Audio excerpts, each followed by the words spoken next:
service and was stationed in Beijing and Taiwan from 1987 to 1991. In the 1990s, he worked on a variety of media, academic, corporate, and non-government projects.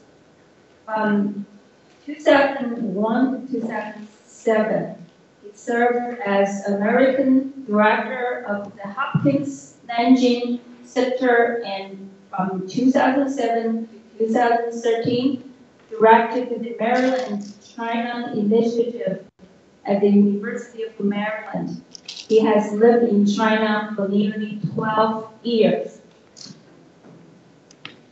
Professor Feng Songyi is a professor at the University of Technology in Sydney. He refused to give me a CV, so I don't have more to say about it. The way we're going to do this is each panelist will take about 15 minutes to do their presentations. At about 1 minute before the time limit comes up, I'm going to put up one finger, and then I'm going to touch you off at exactly 15 minutes. You can use less time, but not more than 15. And then we're going to open for Q&A. Thank you. So we're going to start with Professor Feng. Thank you. Refuse is very heavy word. Actually, I did not check the email. Very. I found several foreign levels here. What is your level of Mandarin Chinese? Can you understand Chinese? Yes. If that's the case, I would like to switch to Mandarin because the media, the Chinese media, the overwhelming majority of the audience are Chinese. But maybe I will speak some English as well. 他就是跟我说，我不允许说中文，非得说英文不可。就是有点公平。Okay. It's better to speak English. Okay, that's fine. The PowerPoint is in English anyway. I will revise the title a little bit. I will add Cold War II on the top of this. Cold War II and confronting interference of lesson of the CCP, or the Chinese Communist Party today. As they are, I want to talk that beats the whole war. I will talk about the case of Australia, simply because I am based in Australia, and actually Australia has become, in Chinese way, the front line of the current Cold War II. I love that one. It's in the media, very new term. Because we know Cold War I officially started in 1947 by Truman Doctrine, and then ended officially at the end of 1991, the collapse of the Soviet Union. But right after that, for the last 4 decades, more than 4 decades, we usually call it post-Cold War situation, post-Cold War order. But now we come to realize it actually is a new Cold War. I would say officially started with the Southern intervention by Deng Xiaoping. That intervention put China into the world capitalist economy. And the Chinese Communist Party today start to live within the capitalist economy become a parasite， 寄生在资本主义市场上。From inside, try to subvert the democratic order of the world from inside. The Chinese Communist Party today, I always defined in my speech to the panel very well, that post-totalitarian party state. For the political imperative for this post-Communist party today to survive in the new world order dominated by democracies, it had, or that imperative engendered the United Front operation in the democratic world. We know that Xi Jinping told us, everyone, they got 3 magic weapons to get into power: the army, the party, and the United Front.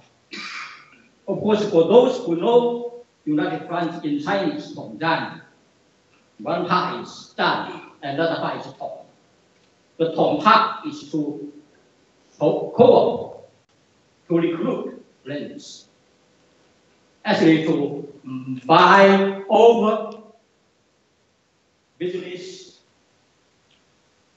political, and academic leaders within the democratic world. And the fighting part, of course, is to marginalize or even eliminate enemies. Who are the primary enemies? You and me. Especially the political dissidents in the Chinese diaspora over the world. In New York, in Sydney, in Melbourne, in San Francisco, in Europe. 这个华人社区的政治反对力量是统战要消灭的头号敌人。If totalitarianism, apart from control the Chinese entire population, it need to control the Chinese diaspora as well, the Chinese communities all over the world. They are very successful. The fact is very simple. In Australia, if you look at the business, look at the education, tertiary education in particular, and as well as in the government, they have friends everywhere. And these Chinese political dissidents were almost completely wiped out, marginalized, silenced, and almost eliminated. So that is a very successful United Front operation in Australia.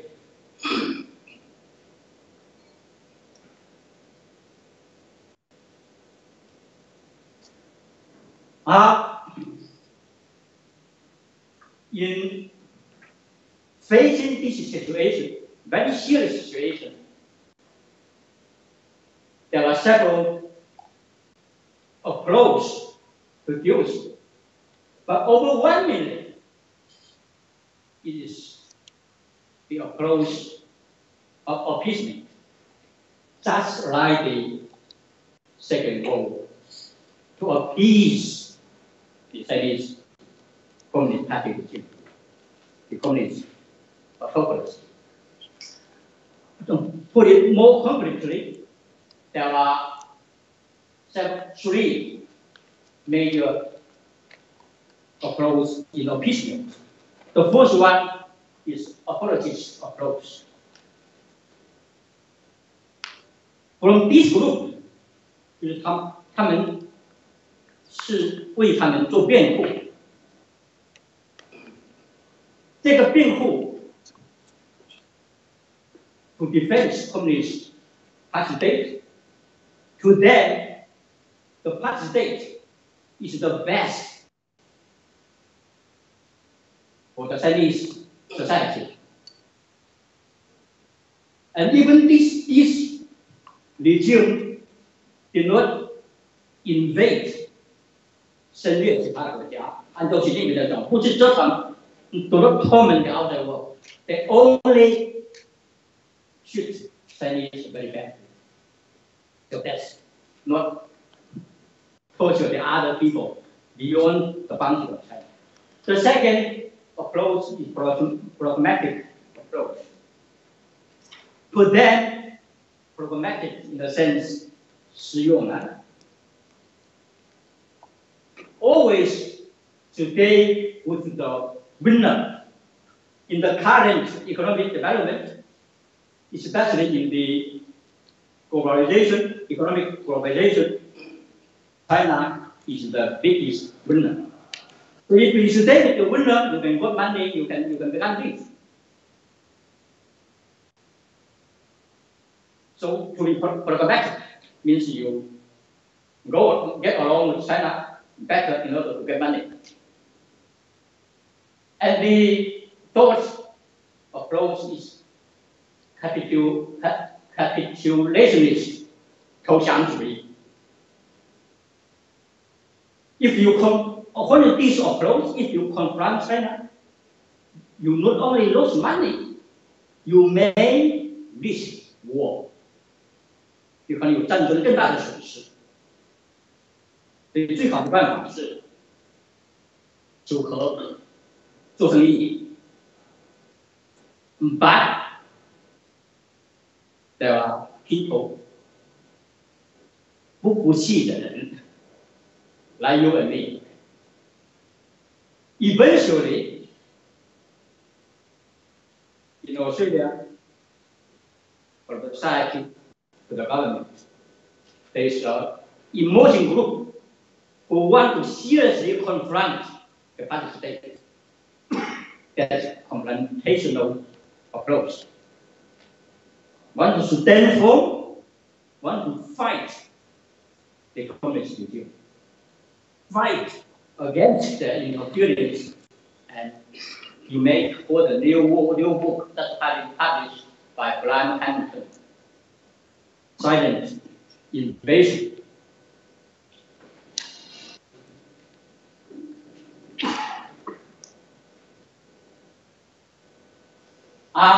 What concrete achievement of this confrontation was by the end of 2017, the Australian Prime Minister Malcolm Turnbull introduced a new laws, actually several bills, actually including 3 components.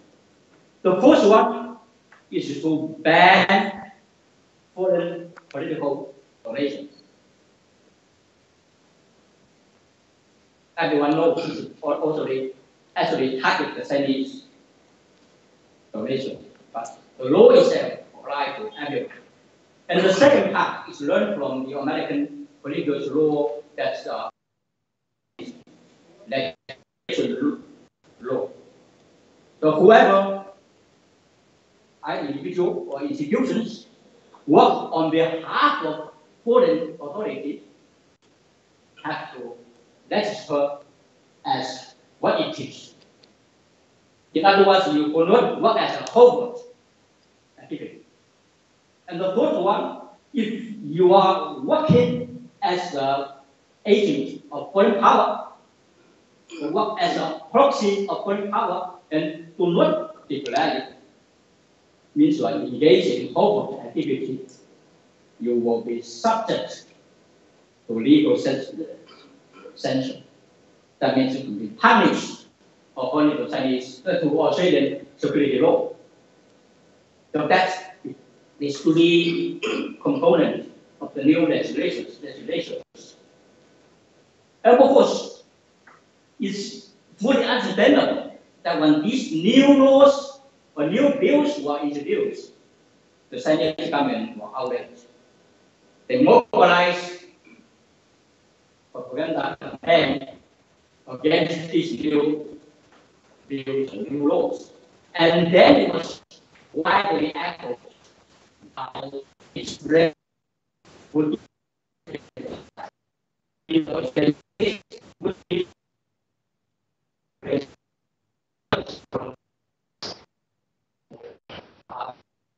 and those who are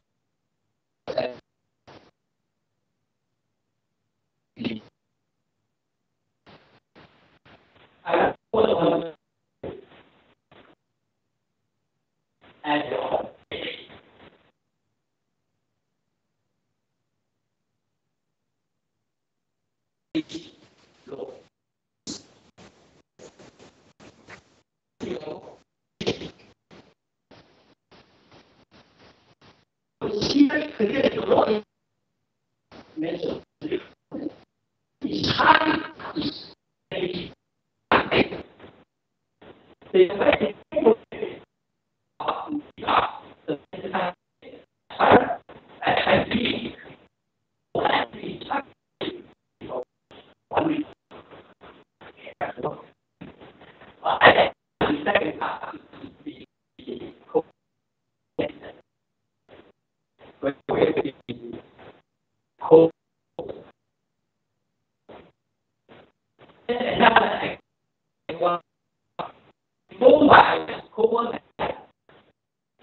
water and different moments of this teaching.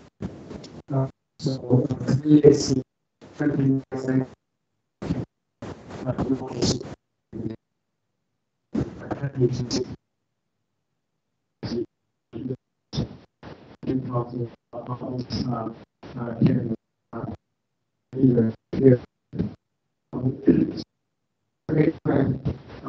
Outside range,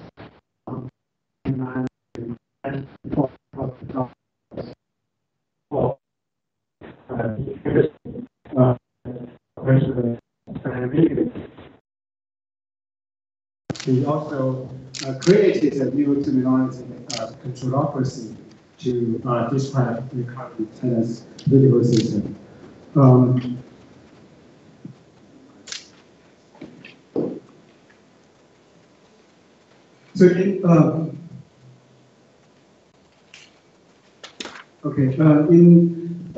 what happened in 1989 is democracy movement in Tiananmen massacre, and the Tiananmen massacre actually deeply influenced the economy and political direction, also the international democracy, legal market, and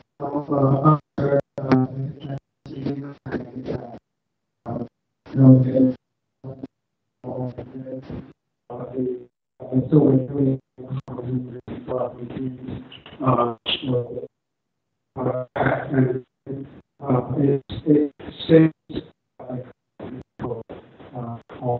and in China, the Communist Party adopted the market economy because of cost as socialism market economy, and then at the same time the field remains one party. the party controls the this way in the sincerity of it. So the president one of the worst countries in terms of humanizing people. It created a lot of dissatisfaction. But there were some new social or the new social studies like market economy, globalization, the equal process, and then we can develop our right to trans movement. And so this is these content of 1989 to 1988, this is 1987.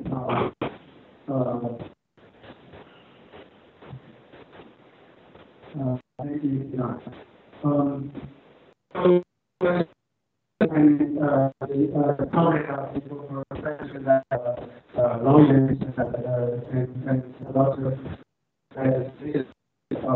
working locally and such the media.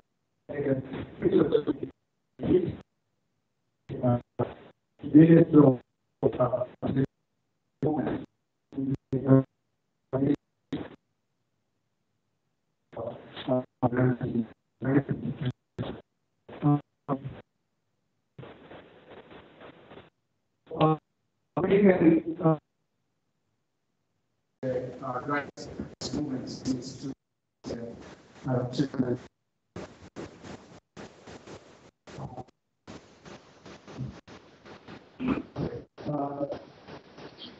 okay.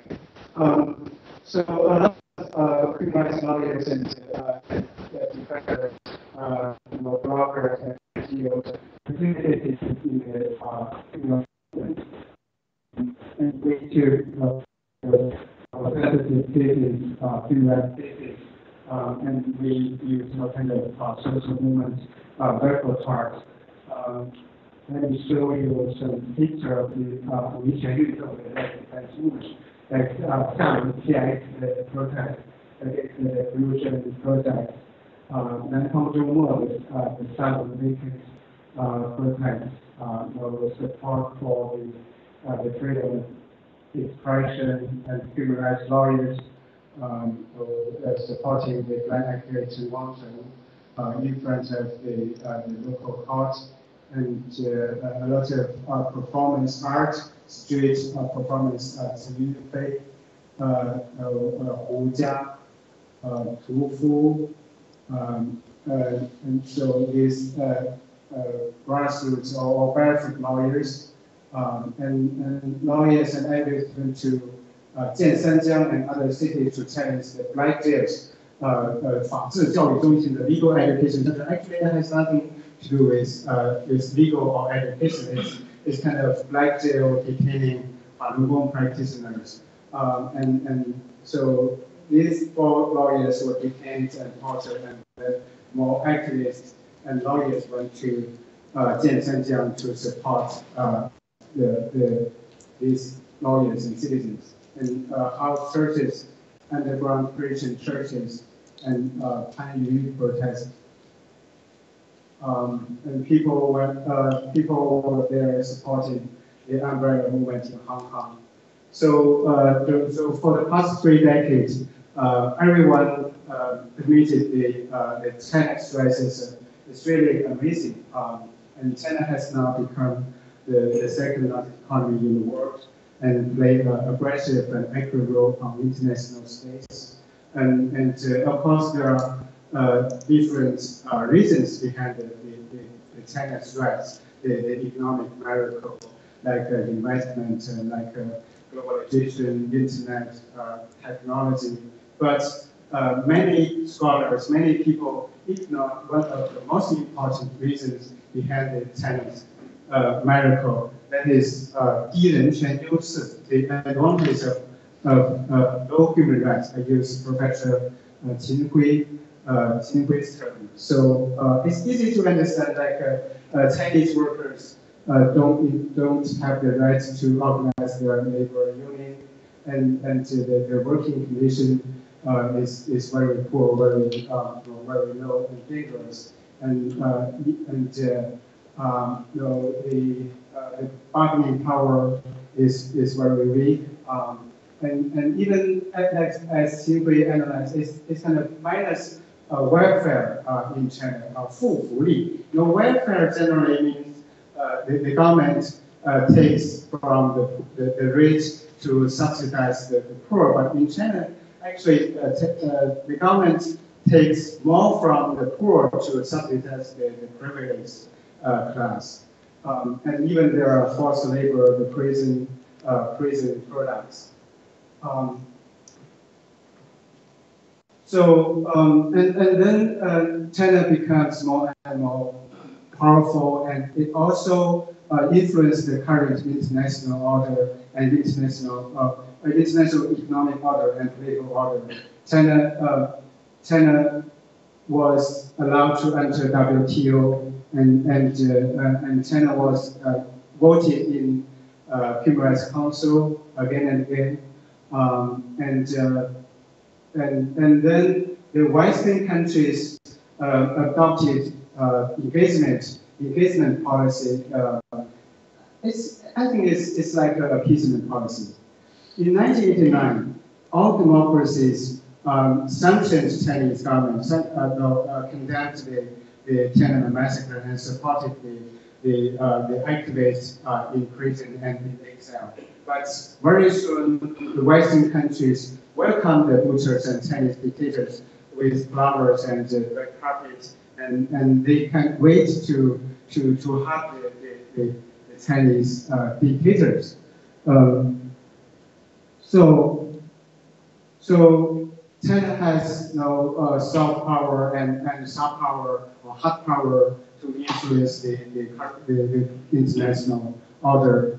I can give you a lot of cases. I have my own experience. 3 years ago, when I was at Harvard Law School, ABA, the American Bar Association, invited me to write a book to talk about my own experience and Chinese politics and legal system. But when I signed the agreement, they rescinded the proposal, and they told me to publish my book will endanger their programs in China. So it's a typical case of self-censorship, and lots of other cases like Confucius Institute, the Chinese Students and the Scholar Association, One Belt, One Road, Yahoo, Apple, Facebook. Actually, Facebook tried everything to enter Chinese market, and Yahoo even provided its client information to Chinese state security, and leading at least 3 bloggers were sentenced to 10 years and 8 years in prison. And Hong Kong, China's manipulation of international human rights mechanism at Human Rights Council and UN, and of course, Chinese government officially destroyed the one country, two system, the agreement between China and the UK in terms of Hong Kong. So Hong Kong's freedom and democracy is in danger now. And then the Chinese government even kidnapped dissidents and activists and publishers, booksellers in Hong Kong and in Thailand. Like one of the most famous cases is Hui Minhai. He has a Swedish passport, and he was kidnapped in Thailand and sent back to China and disappeared for a couple of years. And then soon after he was released, he was taken away in front of the Swedish diplomats. So obviously, China violates human rights not only in China but also young exporters in Hong Kong, in Thailand, in Asia, in Europe, in the United States.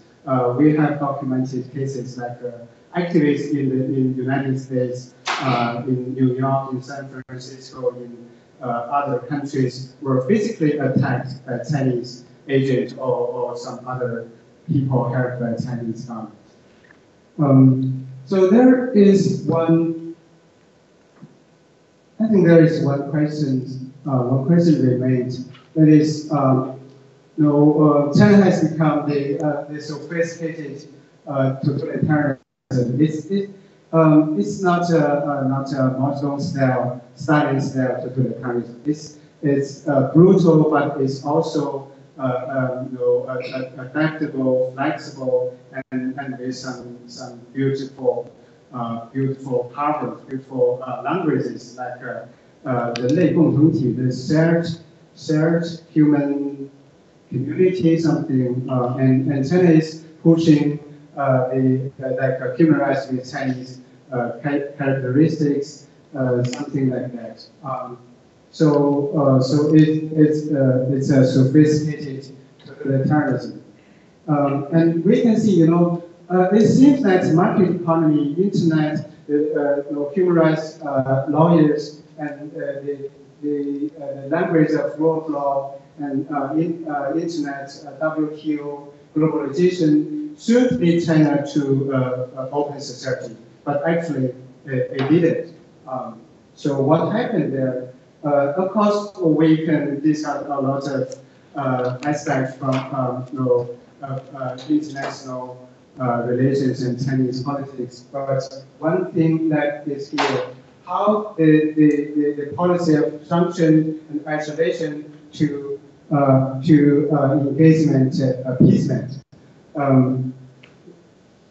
So my own analysis is there are a series of erroneous theories under the China policy. I don't have time to go into the details, so I just give you the three erroneous theories or mistaken presumptions. The first one is the market economy or globalization can lead China automatically to open society and democracy. And erroneous theory number two is there are two words. It's like a Chinese government represents China and has its own legitimacy, and it will honor its domestic and international commitment. And there is a soft version of theory number two. Like Chinese authoritarian system, but it has been changing rapidly and positively. It has achieved profound progress, and the party will reform, and then they need time and they need goodwill. The last one is Chinese government permits the existence of NGO, and to support cooperative NGOs will promote rule of law and civil society in China. So, of course, these are wrong, and I hope I have time to elaborate a little bit about these. Yeah. Okay. Thank you.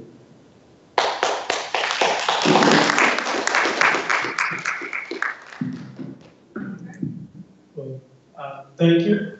Very happy to have a chance to be with all of you today, especially on this anniversary. I know that there are a lot of wisdom and a lot of bravery, actually, in the room that we think about on this anniversary. I'm coming at the topic from a slightly different point of view than the two previous speakers. I should note at the beginning that I work at the Wilson Center, which is right across the street. I direct the Kissinger Institute on China in the United States here. And so I work for a mainstream Washington think tank.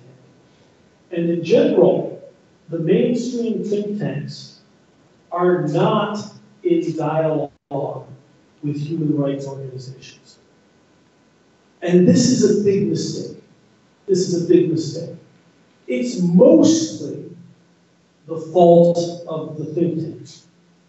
It's not entirely their fault, it's mostly their fault, sort of for the reasons that Tang Yao hinted at just now. I think that mainstream think tanks are concerned that if they are seen as cooperating with or being in league with human rights organizations, that this will be noticed by China and that they'll get blacklisted or won't be able to go. And so this I think is very regrettable, and it harms our analysis of China. I think there are issues from the other end too. I'll come back to that. But so I'm speaking today, my remarks are from the point of view of American interests. What are America's interests with relation to human rights issues? And how does human rights fit within a comprehensive, official U.S.-China policy? Now, this is one point of view. It's an essential piece of the overall puzzle. It's far from the only point. And I'm not here asserting American interests or American policy to say that this means that the points of view or the methods of NGOs are somehow not legitimate. They're wholly legitimate, and we need a combination of approaches. The title of my talk, as I was working on it, was Human Rights Advocacy in the Era of Sino-US Rivalry. This is a big change, and it's a big change in my view for the human rights dialogue as well. With the advent of the Trump administration, although the same thing would have been true, albeit in a different style, from the Clinton administration, there is now a recognition in the national security strategy and the national defense strategy that U.S.-China relations, while they still have some cooperative aspects, are fundamentally competitive. And you can use different words for this. The word that I like is that this is a contentious relationship. I think competitive is a little bit too soft. I think rivalry or adversary is maybe a little too strong for now. Changing. So I prefer contentious relations. This is a long-term, strategic, and civilizational, to some degree, competition. And this includes a very fundamental component of values and ideology, which is one of the core features of this competition. So this is a fundamental change. But this makes a big difference in the way that the United States approaches human rights representations to China. Xi Jinping at the 19th Party Congress said many things, but what he was basically saying was announcing that China's period of tutelage or learning or study from the West, primarily America, was over. China can rely on its own tusa, its own wisdom, its own concept of human rights. The period of study is over. The period of cooperation is over. So from 1979 until maybe midway through the Obama administration, it's hard to find the date, there was an assumption that China was modernizing and that the United States and the West were examples or catalysts, in some sense, teachers for China's modernization. Even though China always said no, China always picked and chose what it wanted for its purposes. There was nevertheless, in the United States and China, a blinding assumption that China was studying modernity, and our human rights representations were made within that broad framework. The claim was that certain kinds of laws, more humane assumptions, were part and parcel of modernity. Humane laws, human rights are part of modernity, and that tended to legitimize broadly American representations on human rights as part of American and Western representations about modernity. And these ideas go back to the missionary period and even earlier. Now, with a new era in which we have a risen China, not a rising China, but a risen, assertive China, more repressive at home, more aggressive internationally, and which is declared under Xi Jinping the end of this period of tutelage. That is, if you're interested in human rights representations in China, that's sort of the end of human rights as a component of modernity. It's the end of that framework as the legitimizing idea behind American human rights representations. So what's left? What are we left with? What is the broad conceptual framework whereby America, this big sovereign nation, would tell China what it should do about its human rights. Before I get to those frameworks, just a few notes about short to medium term factors. We tend in the United States to be very, very focused on Donald Trump and all the changes and all of this drama, this sort of Trump derangement syndrome. A very high percentage of Americans sort of wake up every morning and once again set their heads on fire because Donald Trump is president, and tend to attribute all changes simply to Trump. And in China, too, there's sort of a Xi Jinping derangement syndrome where there's this focus on Xi Jinping as the source of all policies. I think if we step back and look at China and the United States without these two leaders, we would see that a lot of these long-term changes would still be in place without Xi and Trump.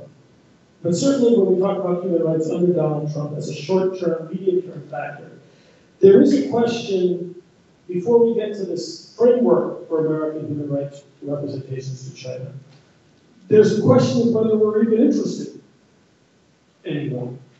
You know, is America still, does the government, are we concerned about human rights in the rest of the world? Are we inclined still to want to be leaders, to be moral preachers, to be exemplars?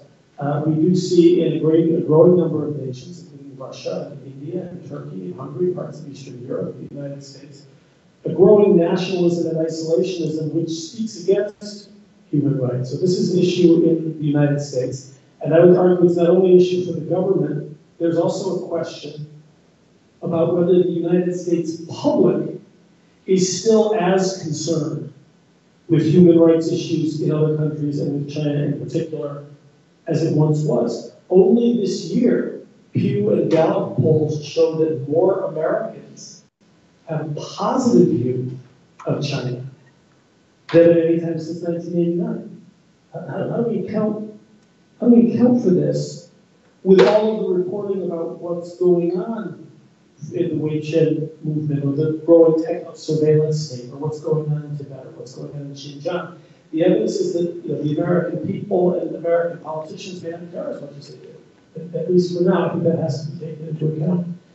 Then on the Chinese side too, there have been changes. There is, Xi Jinping presents his vision of China, the China dream, with what would seem to be a great deal of confidence. Again, this declaration of independence from the West, no more tutelage, especially moral tutelage, which the Chinese have never particularly liked.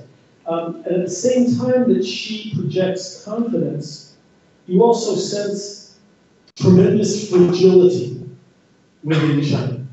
So if this confidence is real, why the return to Maoist methods? Why 党政军民学东西南北中党是领导一切？为什么需要一个核心？为什么需要那个毛泽东时代的那么多的这些学习啊，那个雷锋运动这些的，好像就是说明这个同学虽然觉得很大，还有一定那个中国性，所以有点那个新兴分裂症的一个感觉。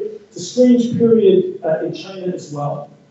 But I would say also in China, public views have changed. I spent a lot of time in China with young, old people, educated, uneducated. I don't sense that much concern for human rights, per se. There is this sort of triumphalism of a consumerist ethic, an emphasis on material, technological well-being. You have now the freedom to marry, the freedom to work where you want, more freedom of movement. When I'm in China, I don't sense an outcry or a hunger for change as I did, for example, in the late 80s and even in the early 90s, the aftermath of Tiananmen. So we have changing public and changing official views. Okay, so back to this question of the framework for American human rights policy or human rights representations to China. On what grounds would the United States tell China that it's wrong about human rights, absent this framework of modernization that I think was during the period of engagement that you discussed, was the broad framework?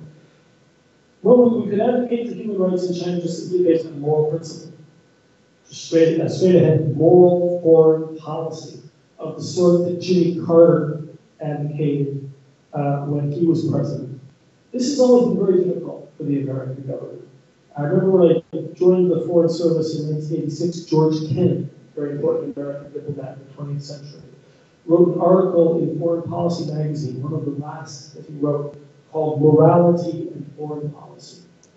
He said, if there is such a thing as morality and foreign policy, he tended to think that foreign policy was about interests, national interests. He said, if there is such a thing as morality and foreign policy, then one of its hallmarks must be consistency. And we're never consistent, right? So this is a real weakness. We want to tell the countries how to run their foreign policy on moral ground, because one, America has its own human rights issues, some of which are glaring and massive, both historically and current. So America has a hard time being consistent that way. And we also have a hard time treating other countries consistently. There was an article the other day that said more Palestinians have been shot in Gaza this year than died in Tiananmen. But there's no outcry. Americans are barely even aware of this. So if you're going to be selective about your moral outrage, well, then it's not moral outrage, right? It begins to look like cynicism.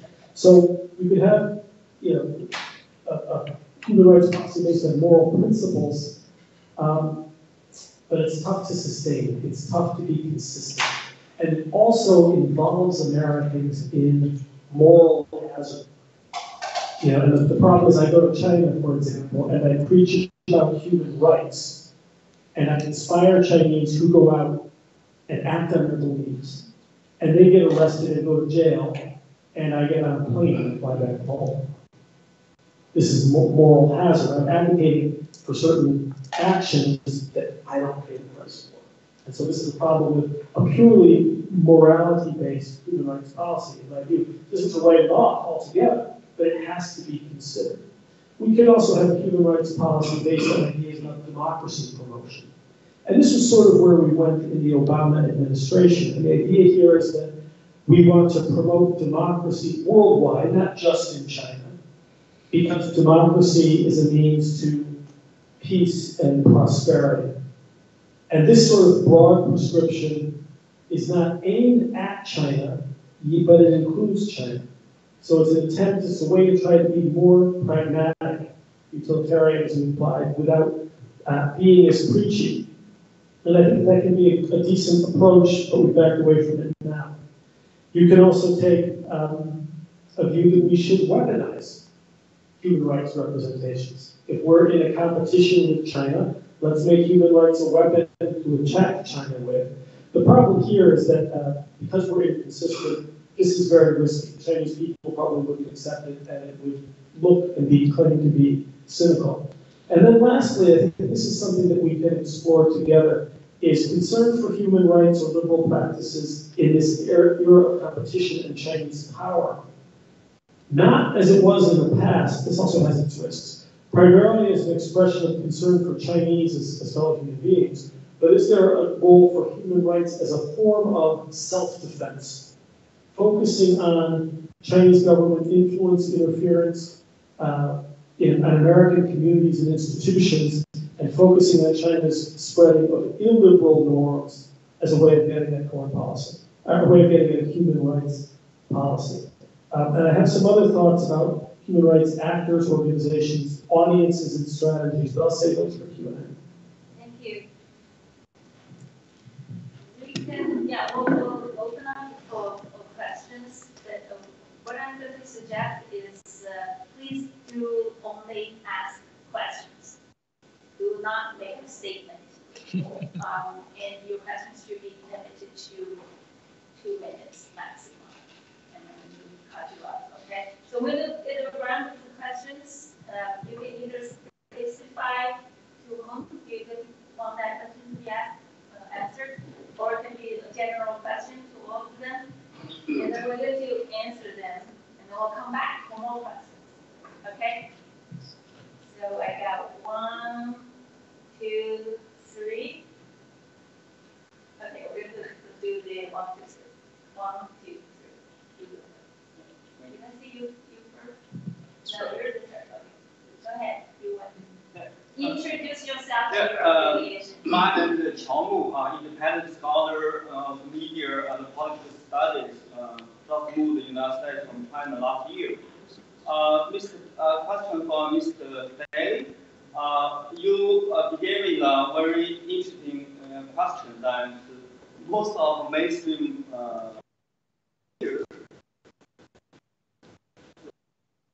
research or policy or economic politics on trade rather than human rights. Since it's a country that they look at the human rights, but they didn't deal with the human rights. But think about the Clinton times, there is a big debate about trade, relation, human rights, economic relation with human rights. Even in Hillary Clinton and Obama time, there has an internet freedom issue. But now, if you look at the Trump administration, everybody talk about the trade, tariffs, economics. There is no concern of human rights.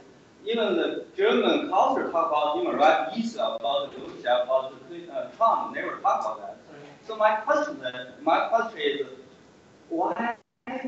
does it happen for America only for power based in human rights, but don't talk about human rights, even for citizens, for the nation? Why did it happen? Thank you. I seem to have similar questions, as Qiao Mu's, but addressing Professor Daly's elaboration on all these foreign policy changes, especially on the consistency issue. Do you think, some Chinese people inside China think that the Trump administration is tougher than the previous American, presidents toward China? Is that really true? And it seems to me he's flipping-flopping in all directions, and there's no consistency whatsoever for his China policy. As somebody who lives in this community and knows the get-go inside the, this community, what's your more elaboration on Trump administration's current policy toward China? Yeah, we should. My question is to Professor Feng, because I know he should have more to say. So, what has been happening in Australia, I believe, is also happening in the US and Europe. And I would like to hear more about what we can do here, what we should do here in the US. Give us some suggestions. Thank you. Since there's no question for Danielle, I'm going to ask one. Do you think that all these four theories are all right? Is there one of them better than the other, or why they're all right? Okay, so now we can. Oh, one more. Kendall. I'd like to give Professor Feng probably another question. Yeah. Just so you know, I used the word second Cold War.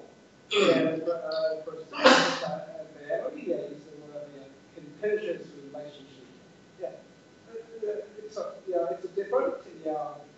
Would you please make some comments about the so-called contentious relationship? Do you agree or disagree?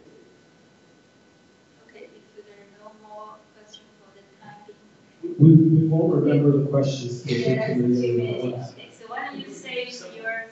Thank you. Save yours for the next one. My name is Shuyan. I have a question to ask Mr. Danielle. So what's your research plan more in detail about your first report on dialogue in China? Okay, thank you. So now we need to have you. Okay. Mr. Chowdhury, your question, as I understand it, is why isn't human rights central to American foreign policy now? Is that a fair summary? Of course, human rights, Americans have talked about it a lot. It has, in fact, rarely been central to foreign policy. Jimmy Carter was quite clear in saying this was going to be the foundation of American foreign policy, and he won a lot of international admiration for that.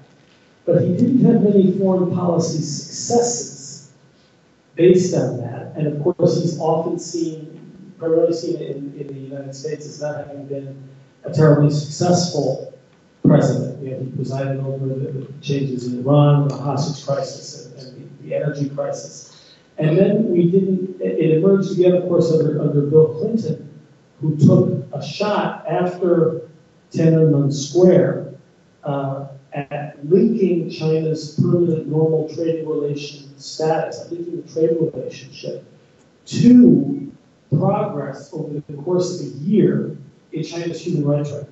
The Clinton administration, in effect, said to China, we're going to base our trading relationship on your human rights performance. And China called his bluff. They didn't change their human rights record, and Clinton backed down. And since then, with the exception of sometimes advocating on behalf of particular dissidents, whether it were Weiwei or Bush or whoever it was, it hasn't been a major component ever since that time, because the United States again seemed to not be willing to sacrifice the economic relationship for human rights, in fact. And then with China's accession to the WTO, the assumption became that economic development, we sort of outlined this, was in fact a better way to go. Now here I would, having agreed with most of what Mr. Tung said, I would have a slight disagreement on the record of that. Economic development, and this is where the terms get a little hard. Economic development in China has greatly increased the welfare of a great many Chinese. And this is where it gets tough. My own view of human rights is that concern for human rights is essential, but it only makes sense as a subset of concern for human well-being. And human well-being has a number of components, some of which are purely physical, the need for clothing, the need for shelter, the need for adequate food.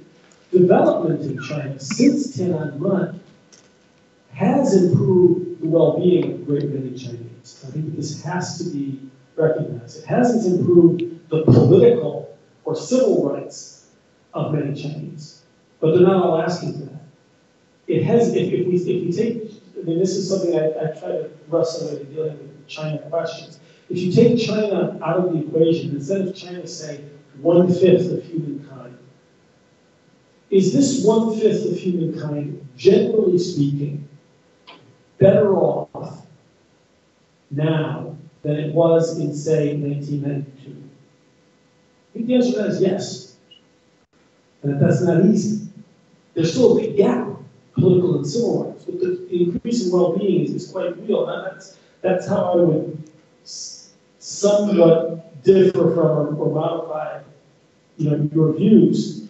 And so I think there has been some success to engagement from the point of view of human well-being, and to some limited improvements in human rights, albeit very, very unsatisfactory. And now we see regression, backward movement over the past few years. But I wouldn't, moral issues of human rights have been at the core of America's national myth and the way we tell our own story, rarely at the forefront of American foreign policy, in fact. You're also welcome to answer Robert's challenge. Thank you. Not a challenge, it's just... please allow me to give a brief comment on your views. I never denied, and we shouldn't deny the achievement, economic achievement since 1980s. The vast majority of Chinese people become richer than before. It's a good thing. But it's quite complicated that clearly there is a big gap between the rich and the poor. China is not only the least free country, but also the least equal country. And then the Chinese Communist Party or the government becomes so powerful, so strong, and so it's a control democracy. The party uses the high technology, the internet, social media, big data, facial recognition, DNA, all kinds of high technology to control everybody, to tighten its control of the civil society, and then it makes it more difficult than in 1990s to democratize China. I agree strongly. Yeah, and one more brief comment is, no, it's not against you. I think there is a consistency up to early 1990s in the American government in terms of human rights policy toward China. So I see, it's not a Democrat or Republican party shift. As a human rights activist, I'm disappointed at both parties. So from Bill Clinton, George W. Bush, Obama, Trump. So they are, they don't care very much about human rights in China. This is the consistency. And the questions from Xiaorong. So I can explain a little bit about the erroneous theories. First one is that the market of globalization can lead democracy. It's too simple.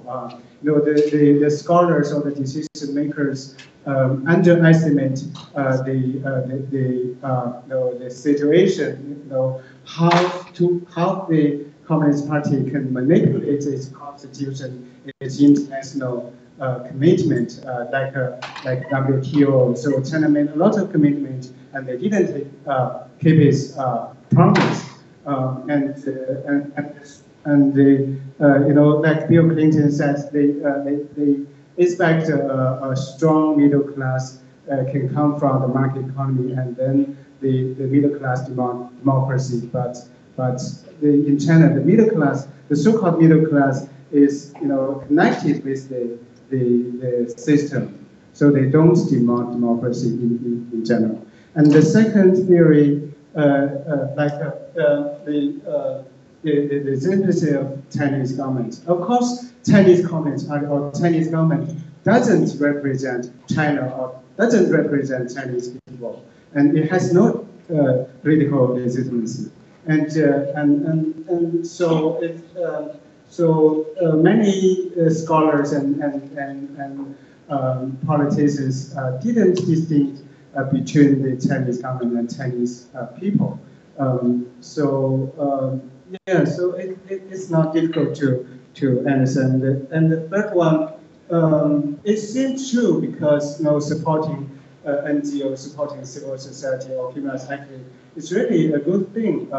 But the Chinese NGOs that being supported by Western foundations, Western institutions are not real NGOs.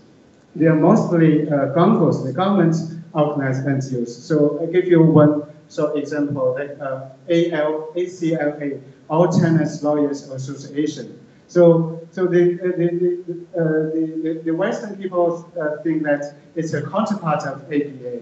The ACLA represents the interests and the rights of Chinese lawyers. So support them is to support Chinese lawyers, but actually it's the opposite. The ACLA doesn't represent Chinese lawyers, and it always supportive of Chinese government when suppressing human rights lawyers. So to support ACLA is not to support Chinese human rights. It's the opposite. It's to support the oppressor.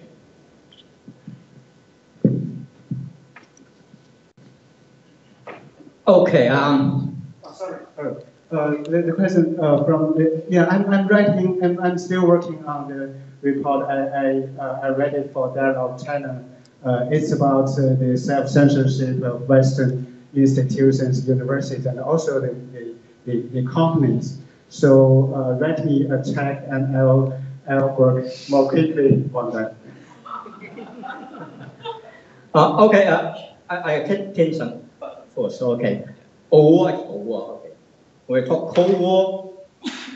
Very simple. This is the rivalry between communist autocracy and liberal democracy. 冷战是个战 ，OK， 这个战争就是我们讲冷战就是共产专制、独裁和自由民主的两军对垒，这就是冷战。它是一个战争状态，只不过没有大规模的军事战争而已，所以它是冷的，不是热的。这个冷战跟第一次冷战跟第二次冷战是连续性的。 就这种两军对垒，就共产独裁专制与宪政民主或者自由民主之间的对垒是延续下来，只不过它的这个表现形式不一样。那时候的对垒是 comprehensive rival， 就全面军事贸易根本不做贸易，就是你死我活的。 有两个阵营，这个有 NATO， 有 Warsaw Pact， 但现在到 Second Cold War 或者 Cold War II， 它是一个选择性的对垒，就 selective confrontation。In terms of military, still different camp, but in terms of economy, in terms of commerce, trade, they engage very deeply. So make the war much more complicated. So what to get to with this question, what the West should do, Australia or America should do.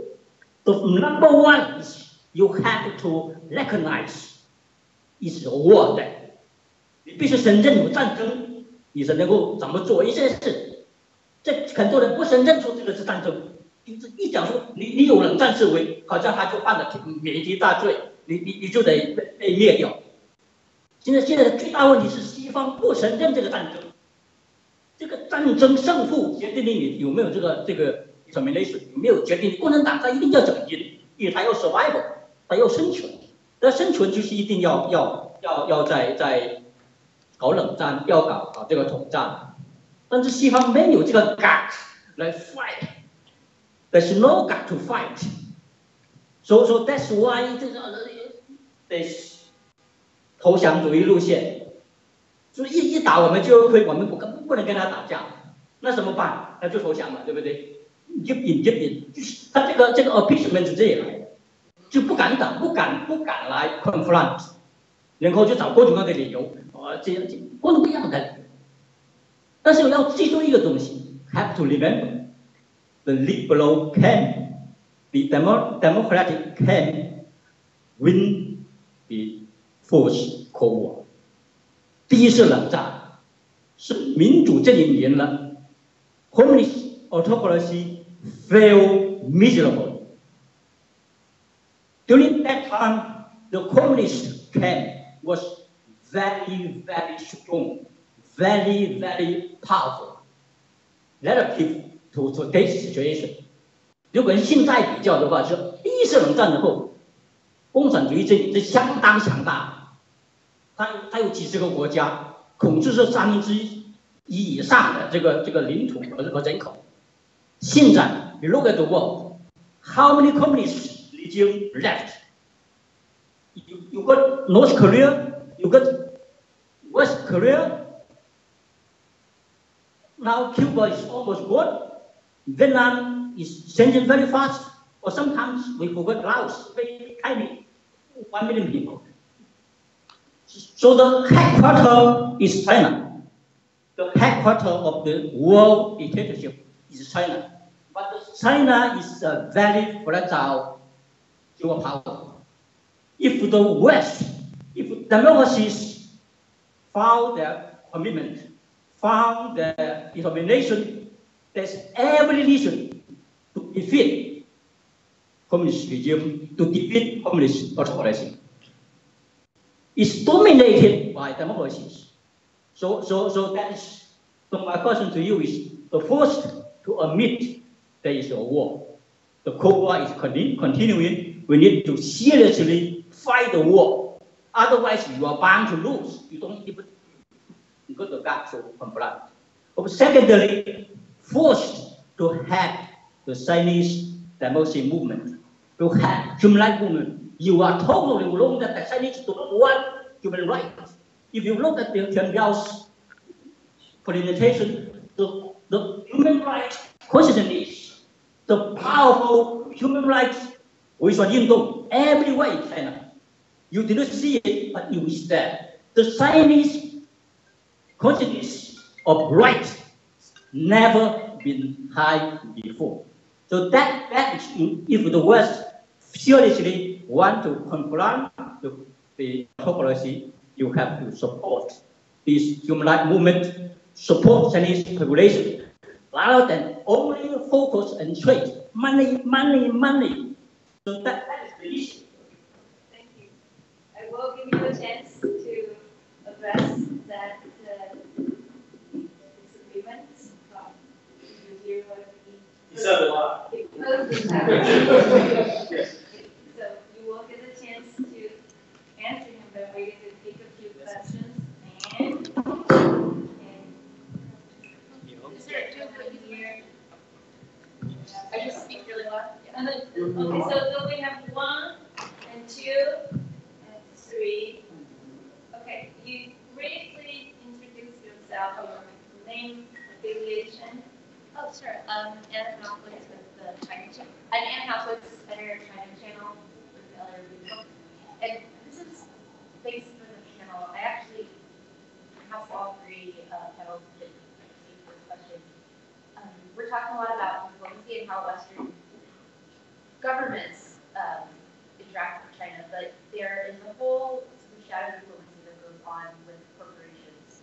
So, for example, because of the 2016 cybersecurity law, Apple pulled almost 700 VPN apps from its Chinese Play Store last summer, and they, as of the end of February this year, required all iPod users in China, their data got transferred to a domestic server that is a third party partnered with the Guizhou government.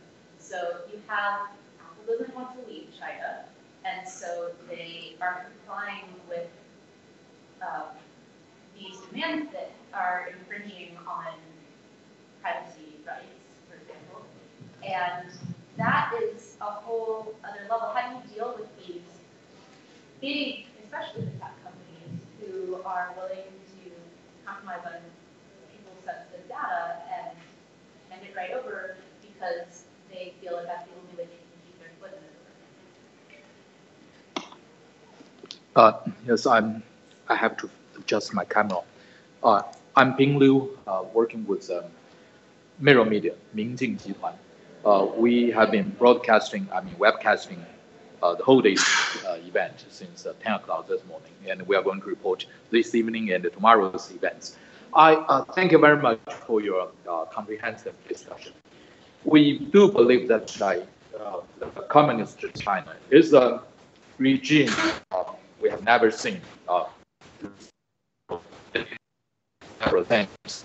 I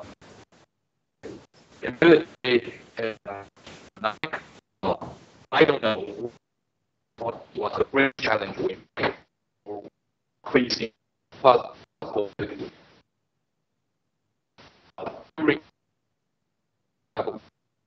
We should in a context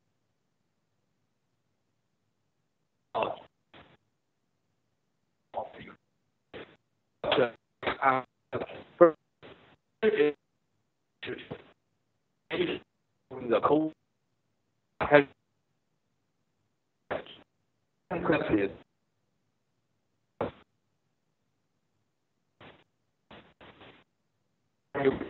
up or pessimistic.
一些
Yes, so these locations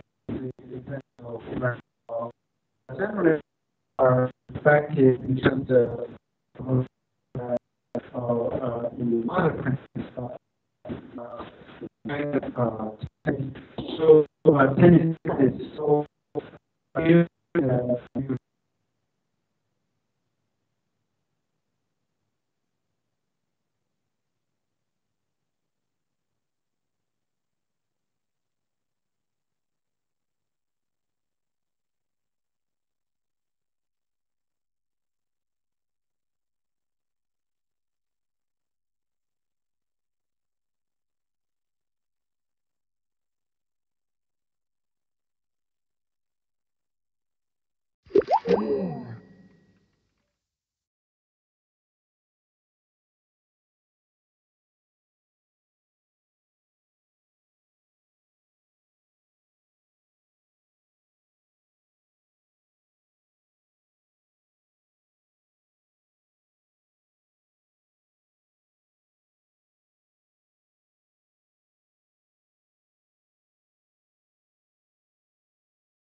They're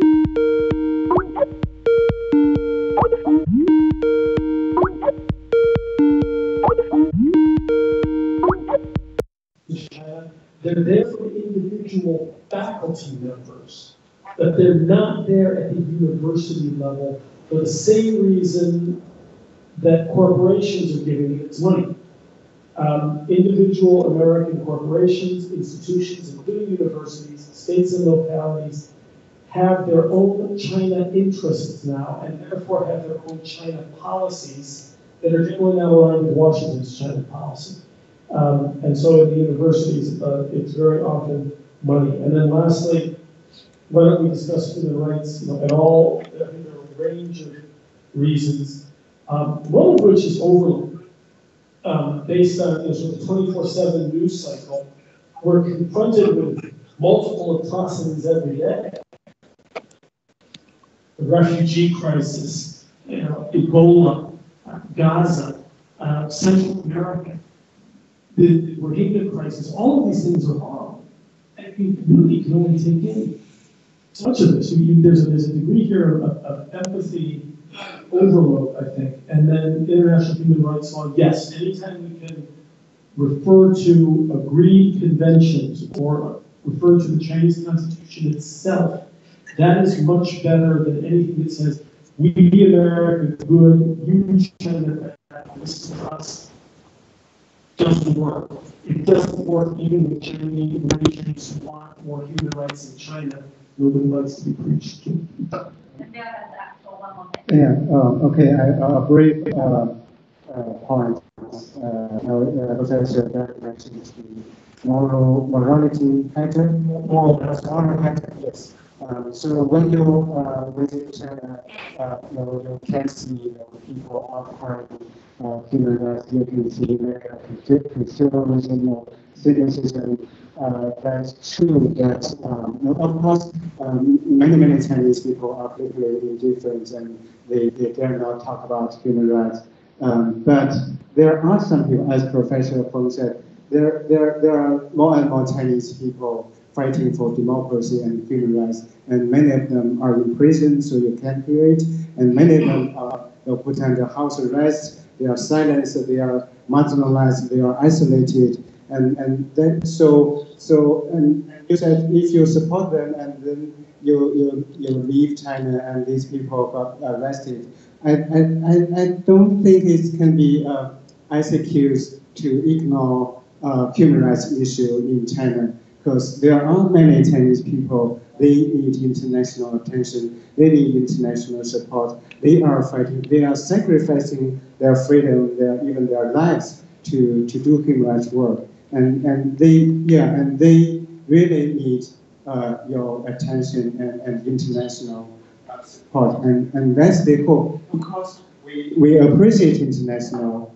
support, but the activities, the struggles on the ground are the hope, maybe the only hope of China's democratization. Right. The moral hazard point is not to say that we shouldn't be concerned about human rights in China, but it does raise serious questions about our methods and about our strategies. Thank you all for obeying the rules to make this such an exciting exchange of ideas. And I think we all now raise our expectations of what Dr. Tembiao is working on. We look forward to his report. I think that's an outline. And Dr. Fang, who is going to go home, produce a memo for the Australian government, how to deal with China's silent invasion.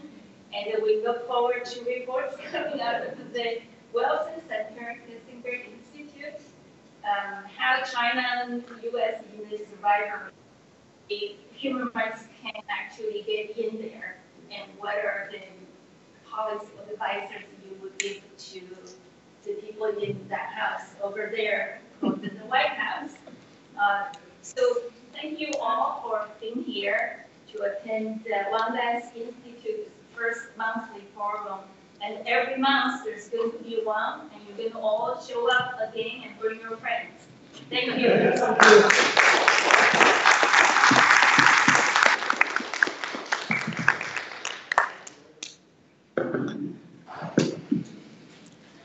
各位明镜的朋友，今天我们从华盛顿为您做的直播就到这里告一段落。这是纪念6·4的一场研讨会，同时也是一个新的智库“对话中国”的成立的日子。